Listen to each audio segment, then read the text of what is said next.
You ever have one of those days where things start out so normal it feels suspicious? That was me on a Thursday morning last fall. Blue sky, cool breeze, coffee still hot in my travel mug. One of those rare mornings that makes you feel like maybe life isn't so bad. I was walking my dog, Charlie, a 12-pound rescue mutt with a Napoleon complex and breath that could end relationships, when everything changed. We usually took the same route around the neighborhood, but that day, he tugged hard on the leash at a corner we never turned. I figured what the heck, let him sniff a new bush, explore some new smells. It's the little things, right? So we turned, and that's where I saw it. A table. Just a table. Right there on someone's front lawn. Not a garage sale, not a lemonade stand. Just a plain wooden table with a white tablecloth and a small cardboard sign taped to the front that read, "You're invited." That's it. No name, no address, no contact info. Just "You're invited." Now, if I were a more cautious person, I might have walked away. But I was curious, and Charlie was already pulling toward it like there was bacon in the grass. There was a woman standing behind the table, mid-30s maybe, crisp white shirt, calm expression like she was born without the ability to panic. She looked me dead in the eyes and said, "You're just in time." "For what?" I asked, half laughing, still assuming this was some quirky neighborhood prank. She didn't blink. "The gathering." I stared. She stared back. And before I could come up with a polite excuse, she handed me a sandwich. "You'll need your strength." That's how it started. With a walk, a dog, a stranger, and a sandwich I didn't ask for. And the weird part? I ate it. Now, I know what you're thinking. Why on earth would you eat a sandwich from a stranger at a table labeled "You're invited"? And you're not wrong. But it was turkey, warm, on soft sourdough. And maybe I was hungry. Or maybe I was just flattered to be invited to anything at all. Charlie, meanwhile, was now laying down beside the table like he was already part of the club. The woman smiled at me again and said, "Follow the path. Just through the hedge." I looked behind her and realized there was, in fact, a hedge, neatly trimmed, tall, with an opening just wide enough to walk through. This was someone's backyard. Maybe. Or maybe it was a portal to a black market for amateur dog psychics. I couldn't tell. But the sandwich had me in a weird place, emotionally and digestively, so I stepped forward. The hedge opened into a garden. No joke, a full-on secret garden. Rows of lavender, benches carved from stone, and maybe 10 or so other people all sitting silently in a circle on what looked like yoga mats. Each held a mug. No one was talking. One man had his eyes closed like he was waiting for divine inspiration or free Wi-Fi. I glanced behind me. The woman with the sandwich was gone. Charlie trotted ahead like he owned the place. I stood there like I'd just crashed the world's most serene meditation meetup. Then a voice spoke, smooth, deep, with the kind of presence that makes you straighten your spine whether you want to or not. "Welcome, newcomer." Everyone turned to me. No one smiled. "You've made the first choice," the voice said. "Now sit." I looked around, trying to figure out who said it. A tall man in all gray, no shoes, stood at the far end of the circle. He gestured to an empty mat. I sat, because when 10 silent strangers and a barefoot cult leader tell you to sit, you sit. He nodded approvingly. "You've tasted the truth." I realized, with a slow cold drop in my stomach, that he meant the sandwich. "Now," he said, "you must choose whether to stay or to forget." I opened my mouth to speak, but before I could, Charlie barked, loud, sharp, and sudden. Everyone froze. The man in gray tilted his head. "Interesting," he murmured. "It chooses." That's when things got weird. The man in gray, who I later found out was called Merrick, because of course he was, walked slowly toward Charlie like he was approaching some sacred animal. Charlie, for his part, was wagging his tail like he was about to pee on enlightenment. "This one," Merrick said, kneeling beside him, "knows." Now, Charlie has eaten his own vomit and once chased a squirrel into a fence so hard, he gave himself a nosebleed. So I had serious doubts about his spiritual awareness. But Merrick looked genuinely impressed. "He has returned," someone whispered. "Returned? From what? The chew toy aisle?" Merrick turned to me. "You've come not alone, but with a guide. You must stay." I blinked. "I'm sorry," I finally managed. "I think there's been some sort of mix-up. I was just walking my dog." Merrick tilted his head again. "And yet, here you are." I mean, he wasn't wrong. I was there, sitting cross-legged on a mat that smelled vaguely of patchouli and regret. He gestured, and a young woman with short hair and a tattoo of a spoon on her forearm handed me a mug. "Drink," she said. "It helps you listen." I sniffed it. Chamomile and something smoky? I pretended to sip. Everyone around me began to hum. Low, like a swarm of very calm bees. Merrick raised his arms. Let us open the gate. The gate, it turns out, was metaphorical, or internal, or maybe they meant the literal gate I didn't see behind the rose trellis. Either way, the whole group started breathing in unison, like synchronized. It was the strangest ASMR experience of my life. Charlie let out a fart that broke the rhythm, and for a second, I thought we were about to get kicked out. Instead, Merrick just chuckled softly. He is still adjusting, he said. We must be gentle. Someone clapped once. A slow, single clap. Then, out of nowhere, they began to chant.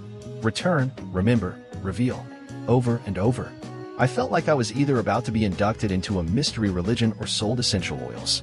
I started slowly inching backward. I had every intention of leaving.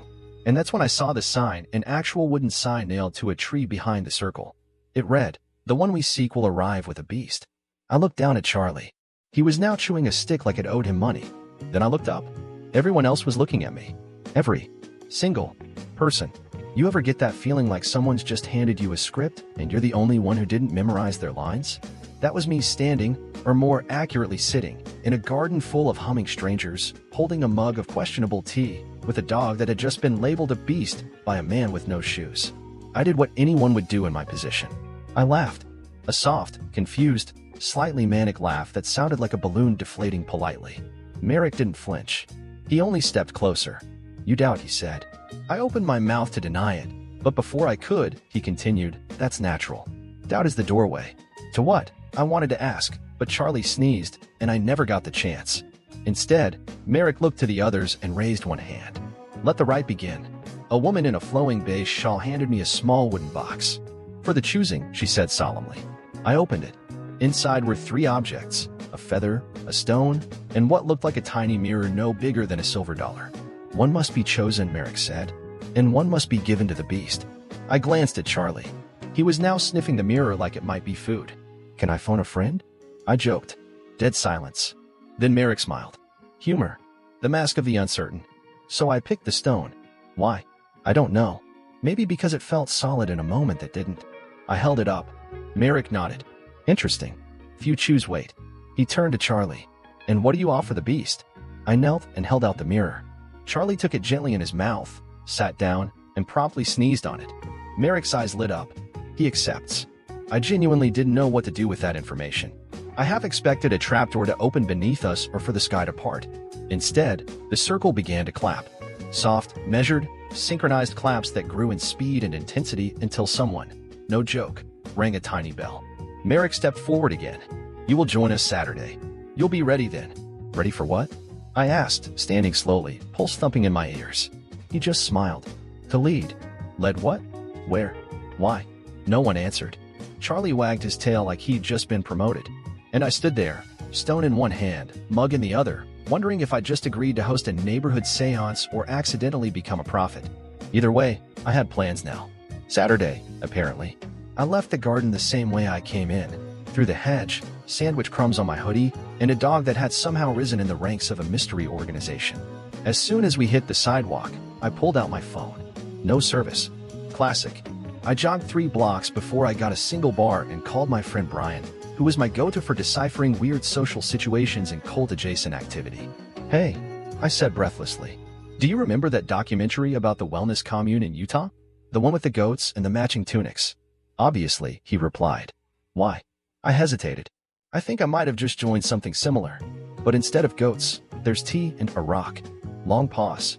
What kind of rock? Just a rock. I picked it. And I think I might be leading something on Saturday? Another pause. Did you get hit in the head recently? Not unless Merrick's stare counts. I told him everything. The table. The garden. The sandwich. The stone. The chant. The phrase, return, remember, reveal. Brian, to his credit, didn't laugh. Instead, he said, I'm coming over.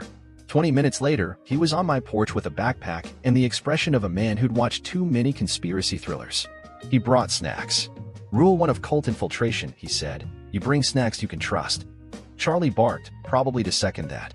We sat down and made a list. 1. Merrick, leader. 2. Sandwich lady, lures victims. 3. Silent circle, possible actors or true believers. 4. Objects, feather, stone, mirror, symbolic, or just Etsy impulse buys. 5. The prophecy sign, arise with a beast, that's me, I guess.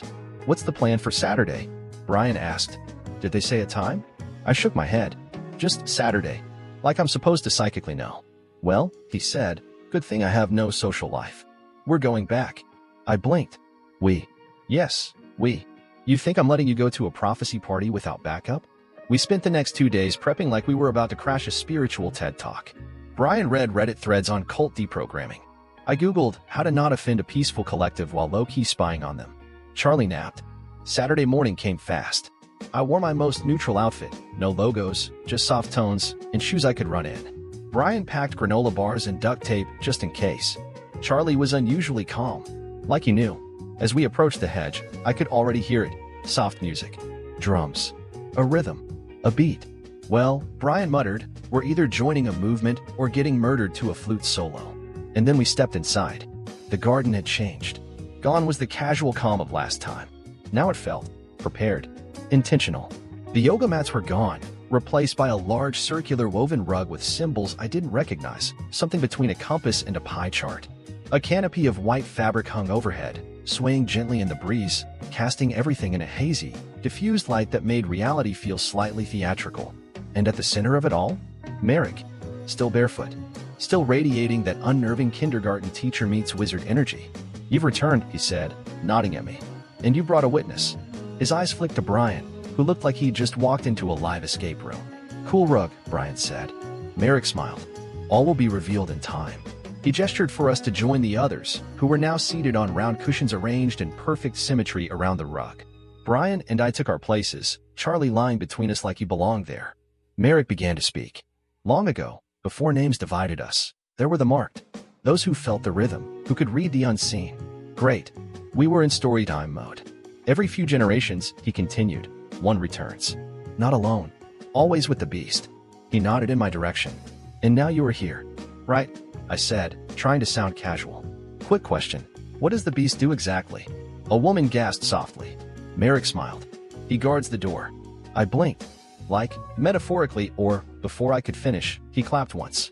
And then, as if it had all been rehearsed, everyone stood and moved in one fluid motion toward the back of the garden.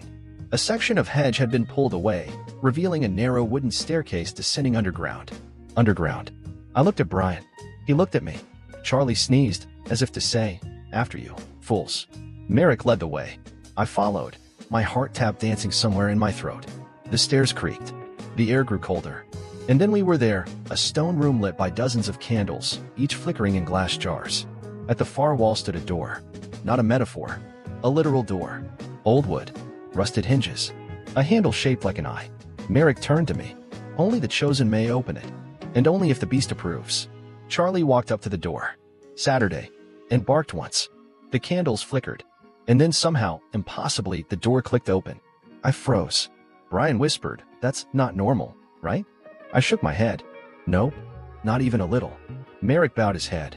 The path is open. I looked into the darkness beyond. I had no idea what was through that door. But I knew one thing. I was about to find out.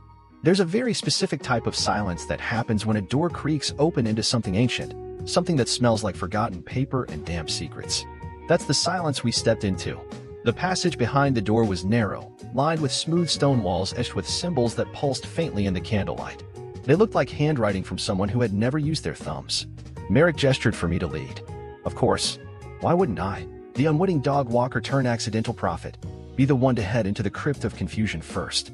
Charlie padded ahead, tail wagging like he was guiding me on a tour of his childhood home. Brian was right behind me, his phone held up like a flashlight, whispering a running commentary into my ear. This is how people disappear, man. This is literally an unsolved mysteries reenactment. The corridor opened into a round chamber. More candles. More carvings. And at the center, a pedestal. Stone. About waist high. On top of it, the mirror. The same one Charlie had accepted earlier in the week, now cleaned and placed like an offering. Merrick's voice echoed softly behind us. This is where it begins. I turned. What begins? The reflection. He nodded toward the mirror. Look. I hesitated. Brian nudged me. Might as well. We're already this far into the Netflix miniseries. I stepped forward and looked down. At first, I just saw myself. Tired eyes. A smudge of granola bar on my hoodie. Charlie standing loyally at my feet. But then the image flickered and changed. I saw myself, different, confident, calm, leading a group of people, these people, through what looked like a massive room, filled with books and computers and maps. Then it shifted again. Me, alone, standing in front of a locked gate, holding the stone. The reflection shimmered once more and faded back to normal. I stepped back, heart thumping. What was that? I asked. Merrick smiled. Possibility. What does that mean? The mirror shows what could be. If you stay. Brian leaned in. And if he doesn't? Merrick's smile faded. Then the door closes again. And what we protect becomes vulnerable. To what? I asked. That's when Merrick said something I didn't expect. To him. And then every candle in the chamber flickered out. Total darkness is not like movie darkness. It doesn't adjust. It doesn't wait for your eyes to catch up. It just presses in, all edges gone, all sense of space swallowed. I couldn't see my hand in front of my face, but I could feel Charlie's fur brushing against my leg, warm and reassuring. Brian whispered, this better be part of the ritual and not, like, an earthquake or an actual villain monologue setup. A soft scraping noise echoed from somewhere behind us. I froze. Did you hear that? Brian exhaled. Yup. Definitely not the comforting silence I was hoping for. Then a single light flared to life, a match. Merrick. He lit one candle near the entrance, illuminating his face just enough to look dramatically concerned. He knows the door is open, he said quietly. We don't have much time. I asked, trying to match his urgency with understanding. Merrick nodded, placing the match into another candle. The one who walked away. The one who opened the door long ago and tried to use what's behind it. You're going to have to give me more than riddles, Merrick, I snapped. This isn't Hogwarts. This is a basement under someone's hedge. He looked at me. I'm serious now. There was a leader before you. Years ago. He saw the mirror, like you. Saw a future. But he wanted more. Power. Control. He believed the beast, his guide, was flawed. He silenced it. Abandoned it. You mean he hurt his dog? Brian asked, horrified. I mean he ignored what could have saved him, Merrick replied. Charlie barked once. Loud. Sharp. The ear shifted. Merrick turned to me. You don't understand yet. But you've been chosen because your beast still believes. That means the path remains open. But if he finds it... Charlie barked again. Louder. This time, his eyes locked onto the far end of the chamber, where the stone wall trembled. And then a section of it slowly slid open. A figure stood behind it. Tall. Still. Shadowed. And though I couldn't see his face, I swear he was smiling. You know that instinctive jolt your body gives you when something feels off before your brain even has time to explain it? That's what hit me as the hidden wall gave way and the figure stepped into view. He didn't rush in like a villain in a cape. He didn't speak in tongues or crack his neck menacingly. No, he just walked in calm, deliberate, as if this was his home, and we were the awkward ones who hadn't RSVP'd. The candles flickered violently as he passed them, like they were flinching.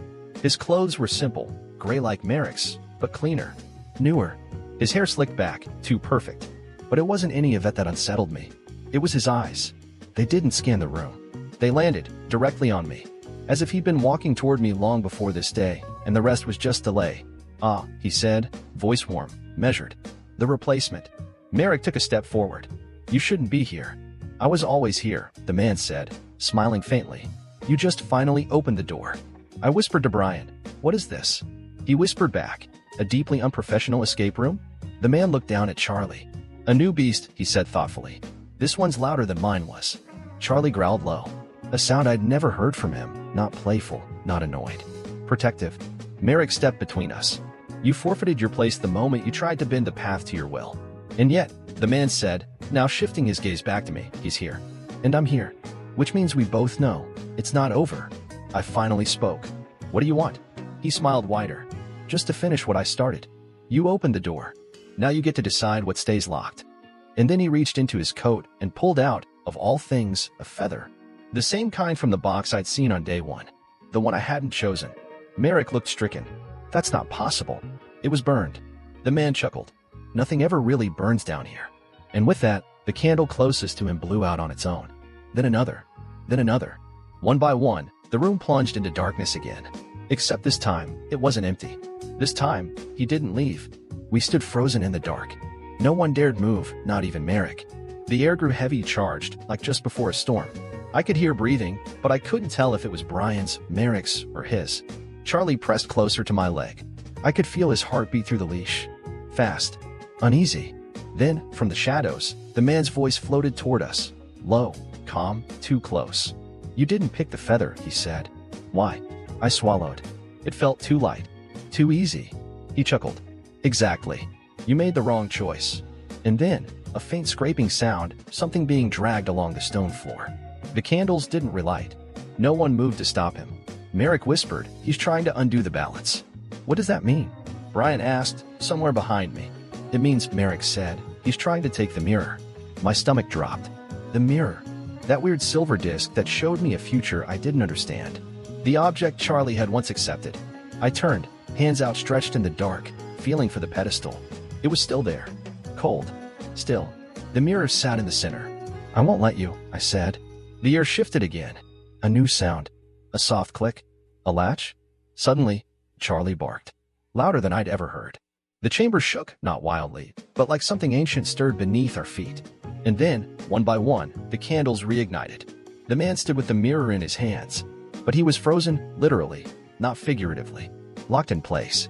Charlie stood in front of him, teeth bared, glowing faintly. Glowing. I don't know how to explain it. His fur shimmered like moonlight off water. The man looked terrified. You were wrong, Merrick said softly. The beast wasn't a symbol. It was the seal. And suddenly, I understood. Charlie hadn't just been a companion in this mess. He was the lock. And I'd been the one who accidentally brought the key. The realization settled into my chest like a weight I hadn't noticed I'd been carrying. Charlie wasn't just some quirky little dog with a bark bigger than his body. He was the reason the mirror hadn't been taken. The reason the door hadn't stayed open for him. Merrick stepped forward carefully, as if afraid to break whatever invisible seal Charlie had just activated. The beast chooses its time, he said, almost reverently. And it's human. The man holding the mirror, his arms rigid, eyes wide, began to tremble. Not in fear, not exactly. More like strain. Like holding the mirror was costing him something. He gritted his teeth. You think this stops me? Brian muttered, I don't know, man. You look pretty stopped. I would have laughed if I wasn't watching a living statue threaten to unravel reality with a shiny coaster. Merrick reached for the mirror. We must return it, he said, before his grip strengthens. But the moment Merrick's hand touched the glass, the man shouted. A deep, guttural sound, not pain exactly, but resistance. The mirror pulsed. Light shimmered from its surface like a ripple in water. And then, I heard a voice. Not Merrick's. Not the man's. Not Brian's. Mine. From the mirror. It whispered, decide. I stepped forward, hand out. Charlie didn't stop me. His tail twitched once, then stilled. I touched the mirror. And suddenly, I was back in that first vision. The future version of me, leading, calm, clear-eyed. But this time, it changed. The group wasn't behind me. They were beside me. And Charlie. Charlie was gone. My chest clenched. The mirror spoke again. One leads. One guards. One stays behind. I looked at Charlie. He looked up at me like he already knew. No. No way. I wasn't leaving him. But the man, still frozen, grinned. Now you understand. And just like that, the mirror shattered in my hand. The sound was soft, nothing like in movies. No dramatic crash. Just a clean, crystalline pop, like ice cracking in warm water. The mirror split into pieces across my palm, warm for a moment, then cold. Everyone stood still. Even Merrick's breath caught. The frozen man lurched backward as if a cord had been cut. He dropped the remaining shard, stumbled, and for the first time, looked uncertain. His smile faltered. What did you do? I opened my mouth, but no words came. Charlie stood beside me, still glowing faintly. And that's when Merrick said, with a mix of awe and fear, you broke the binding. The man let out a laugh, dry, brittle. You fool, he said. Without the mirror, the next gate will open without a seal. Without warning. You've made it worse. And then he was gone. Not ran. Not vanished. Just gone. Like he'd never existed. Like he'd stepped backward into some fold in the world and let the air erase him. Silence. Candles flickering. Brian whispered, okay, so I'm gonna need a real strong recap later. But, did we win? Or like, half-win? Merrick stepped toward the center, his face unreadable. You've changed the path, he said. The mirror wasn't just a door. It was a map. A warning. Now it's gone. So, what happens now? I asked. He looked at me. Then at Charlie. Then back. Now, he said. We hope the beast remembers. Charlie wagged his tail once, slow, thoughtful. Then, he walked toward the pedestal, turned in a circle, and lay down. As if he were right where he needed to be. As if he was waiting for something else. Merrick bowed slightly. He stays. I blinked. Wait. What? Merrick looked at me, his voice gentle. One always stays behind. To watch. To warn. He knows this. No, I said, dropping to my knees beside Charlie. He's my dog. My dog. I didn't sign up for her. Charlie nuzzled my hand. Then he looked away. Not sad. Not afraid. Just ready. And that's when I understood. He hadn't picked me to walk him. He picked me to bring him home.